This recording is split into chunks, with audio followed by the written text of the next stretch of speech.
पालकांना किंवा शिक्षकांना मुलाचं नेमका करिअर कशात आहे हे फक्त अभ्यासाच्या मार्कावरून कळत नसतं. त्यासाठी इतरही काही पॅरामीटर्स तपासणं आवश्यक आहे. हल्ली आजकाल प्रचंड प्रमाण वाढलंय की एखादा मुलगा खूप छान चित्र काढतोय किंवा ती मुलगी खूप छान पेंटिंग करते आणि मग पालकांना वाटायला लागलं की ते करिअर आपण त्या आर्ट्समध्ये करावं, त्या क्षेत्रामध्ये करिअर करावं. पण याहीपेक्षा काही विशिष्ट प्रकारच्या चाचण्या आता उपलब्ध आहेत. साधारणतः 90 ते 110 मध्ये एक ॲव्हरेज बुद्ध्यांक पकडला जातो, सरासरी. आणि हा बुद्ध्यांक काढण्याचा हा एक फॉर्म्युला असतो. तो म्हणजे तुमचं क्वेश्चनेअर तुम्हाला दिला जातो, प्रश्नावली. त्या प्रश्नावलीमधनं तुमचं मानसिक वय निघतं आणि मग त्याला एका फॉर्म्युल्यात टाकून मानसिक वय आणि शारीरिक वय जे काय जन्म तारखेनुसार आणि मग त्याला 100च्या पट्टीमध्ये काढल्यानंतर आपल्याला एक बुद्ध्यांक मिळतो. रिसर्चमध्ये आपल्याला लक्षात येतं की 100 पैकी 100 मुलं जे पासआउट झालेत मेडिकल कॉलेजमधनं MBBS झालेली, सगळी मुलं हुशार होती. ती हुशार होती म्हणून MBBSला नंबर लागला. ती हुशार होती म्हणून त्यांनी अभ्यासक्रम वेळेत पूर्ण केला आणि सगळं आव्हानं पार करत त्यांनी ती डिग्री मिळवली. परंतु त्या 100ची 100 सक्सेसफुल डॉक्टर्स आहेत का? आता फार्मास्युटिकल सारखीच एक पॅरलल इंडस्ट्री उभी राहिली जवळजवळ, त्याला आपण न्यूट्रास्युटिकल इंडस्ट्री म्हणतो. मी आज बघा कॅडबरीचं उत्पादन किंवा इतर जेवढे ब्रँड्स आहेत चॉकलेटचे, प्रचंड मोठ्या प्रमाणामध्ये त्यांची ग्रोथ झालेली दिसते. पण त्या क्षेत्रात काम कोण करतंय? सर्रास पडतात, म्हणजे सहज पडतात. आमच्याकडे असं नव्हतं आणि 100 पैकी त्यावेळी मेरिटमध्ये बोर्डामध्ये मुलं यायची. आता बोर्डानं तीही सिस्टीम बंद केली आहे. त्यामुळे होतं काय की 80-85% पडले की आपल्या मुलानं अमुक इंजिनिअरिंगला जावं, JEE करावं, नीट करावं असा एक अट्टाहास पालकही धरून बसतात. त्यावेळी तो हा विचार केला जात नाही की खरंच त्याचा IQ त्या प्रत्येक क्षेत्रामध्ये तितका आहे का. त्यामुळे IQ तपासणं तिथं गरजेचं पडतं की तुम्ही फक्त पर्सेंटेजवर नका ठरवूयात, कारण इथं बेस्ट ऑफ 5 आणि अजून बरेच प्रकार आले. आता इंटरनलचे मार्क्स पण आहेत शिक्षकांच्या हातामध्ये. सो त्यामुळे जो काही फुगवटा आलेला आहे, तसं तर हा शब्द या नवीन पिढीला आवडणार नाही कदाचित मी वापरलेला, परंतु हा खरंच फुगवटा आहे मार्कांचा. तर तो न पाहता IQ टेस्ट आणि त्याचे मापदंड बघून निर्णय घ्यावा करिअरसाठी. क्षमता पण आपल्याला कळतात, क्षमता कळतात. आणि क्षमता म्हणजे आपण फक्त पोटेन्शियल बघतो, ती पॉझिटिव्ह गोष्ट आहे, ती बघायलाच हवी. पण सोबतच मी पालकांना आवर्जून सांगेल की त्यांनी मर्यादा पण पहा, लिमिटेशन सुद्धा बघा. ठीक आहे, कारण मी बऱ्याच विद्यार्थ्यांना पाहिलंय की पालक IQ टेस्ट वगैरे न करता मुलाचे मार्क्स पाहतात आणि मग ठरवतात की बाबा आपण ठीक आहे, मुलाला जायची इच्छा आहे इंजिनिअरिंगला, मग पाठवतात. मग 1-2 वर्ष झाल्यानंतर मग तो रिव्हर्स बॅक घ्यायचा निर्णय, अगदी डॉक्युमेंट वापस घेण्यापासून, ओरिजिनल TC पासून नवीन कॉलेजेसच्या ॲडमिशनपर्यंत प्रचंड VCS ट्रॅपमध्ये अडकतात ते कागदपत्रांच्या. तेव्हा तो निर्णय वेळीच घ्यावा. 10वी-12वी आपल्या मुलाला ते झेपलं पण पाहिजे. म्हणजे स्वप्न असतात, पालकांची स्वप्न मुलांवर लादली जातात अनेकदा. 10वीला निश्चितच. आता बऱ्याचदा आम्ही पाहतो की काही पालक असे असतात की त्यांनी त्यांच्या काळामध्ये स्वप्न पाहिलं असतं की आपण डॉक्टर व्हावं, नाही झाले.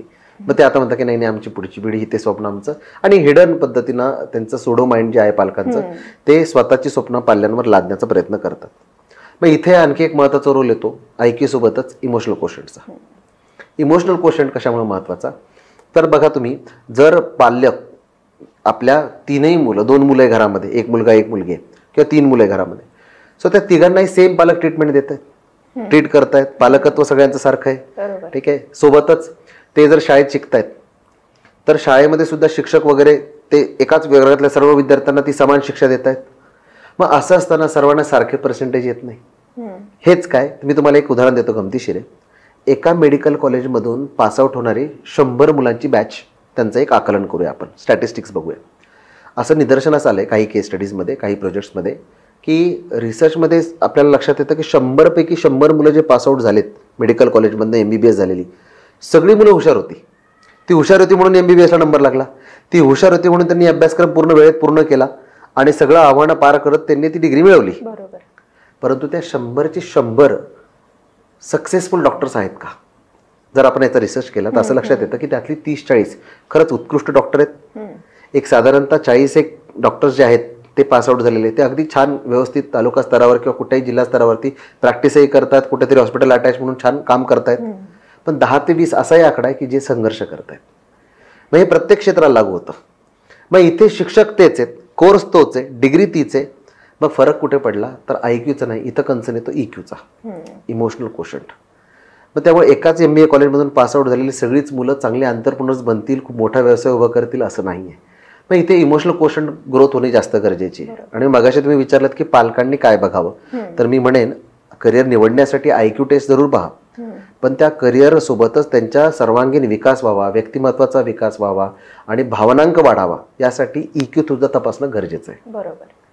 सर जनरली 10वी नंतर खूप मोठा प्रश्न असतो सगळ्यांसमोर की कुठल्या शाखेत जायचं, आणि आर्ट्स, कॉमर्स, सायन्स ह्या शाखा प्रत्येकाला माहिती आहे, पण याच्या व्यतिरिक्त काही ऑप्शन्स आहेत का?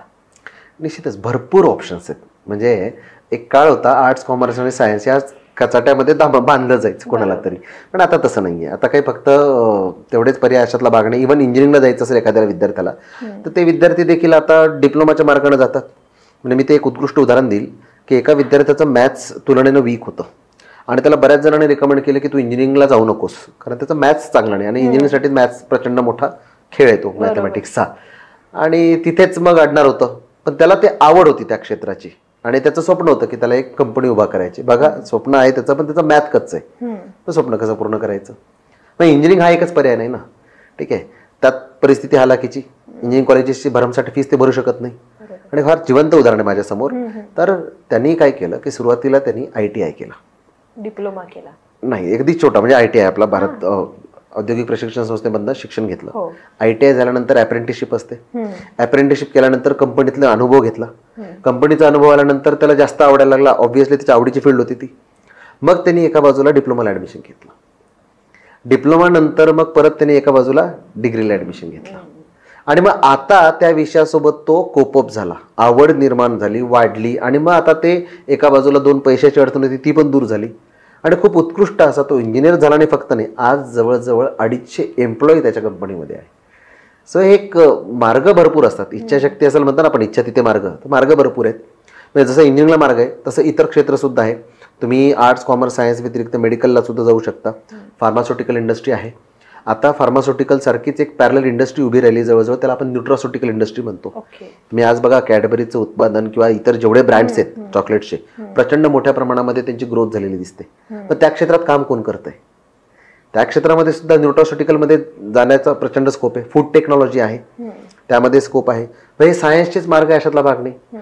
कला शाखेच्या विद्यार्थ्यांना सुद्धा आज फक्त पूर्वी असं म्हटलं जायचं की BA BEd करायचं आणि संस्थेवर लागायचं, आता तेवढं राहिलेलं नाहीये. आज त्याच्याशी रिलेटेड जॉब्स आहेत. मी मगाशी उल्लेख केला तसं जर तुमचं कला शाखेमध्ये तुमची ड्रॉइंग वगैरे चांगली असेल तर तुम्हाला ॲनिमेशन क्षेत्र आहे, तुम्हाला डिझायनिंग क्षेत्र आहे. या व्यतिरिक्त आता नॅशनल इन्स्टिट्यूट ऑफ फॅशन डिझायनिंगमध्ये आश्चर्यकारकरित्या आता खूप मोठे फॉर्म्स तिथे जमा होत आहेत. पूर्वी तिथे माहिती नसायची लोकांना, आता माहिती होती आहे. फॅशन डिझायनिंगमधून बरेच जण चाललेत, विदेशात प्लेसमेंट मिळत आहेत तिथे. त्या व्यतिरिक्त जर तुम्ही बघाल तर तुम्ही लॉ आहे, लॉचं क्षेत्र निवडू शकतात. आज घडीला कायद्याबद्दलचं नॉलेज वाढतंय आणि पेंडिंग केसेस बघा तुम्ही भारतामध्ये वाढणारे जे काही गुन्हेगारी प्रवृत्तीच म्हणत नाही मी तुम्हाला, सिव्हिल केसेसची पण वाढ होतीये, प्रॉपर्टींचा वाद आहे. सो असं म्हणायला गेलं तर लॉ क्षेत्रामध्ये सुद्धा ॲज अ लॉयर ग्रोथ आहेच. आणि लॉयर म्हणूनच का बघायचं, मी म्हणते न्यायाधीशांची किती रिक्वायरमेंट आहे, त्यामुळे न्यायाधीशही होता येतं, सरकारी वकील म्हणून नेमणूक करता येते. हे झालं कला क्षेत्रातलं. कॉमर्स क्षेत्रामध्ये पण प्रचंड स्कोप आहे. फक्त CA आणि CS इतकं राहिलेलं नाही आहे. आज अकाउंटची जबाबदारी वाढते. एक काळ होता ज्यावेळी इन्कम टॅक्स फाईल करणारी लोकांची संख्या फार कमी होती, 1% कमी लोक इन्कम टॅक्स फाईल करायचे. आज मी बघतो मोठ्या मोठ्या मेट्रो शहरांमध्ये हजबंड सुद्धा इन्कम टॅक्स फाईल करतो, सोबत वाईफचंही इन्कम टॅक्स फाईल करतो, कारण त्याला दोघांच्या जॉईंट नावावरती घर घ्यायचं असतं उद्या चालून, आणि इन्कम आता प्रत्येकाचं वाढत आहे. सो अशा ठिकाणी अकाउंट्सची गरज आहे, तुम्हाला CA ची गरज आहे, CS ची गरज आहे, सोबतच तुम्ही अकॅडमिक्समध्ये करिअर करू शकता.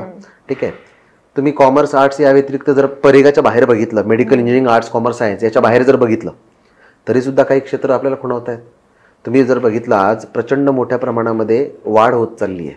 कुठल्या क्षेत्रामध्ये तर ॲग्रिकल्चर इंडस्ट्री वाढती आहे, न भूतो न भविष्यती असा स्कोप येतोय. आपल्याला वाटतंय की जमीन कमी होत चालली आणि ॲग्री क्षेत्राला काही स्कोप नाही आहे, पण प्रचंड मोठा स्कोप आहे.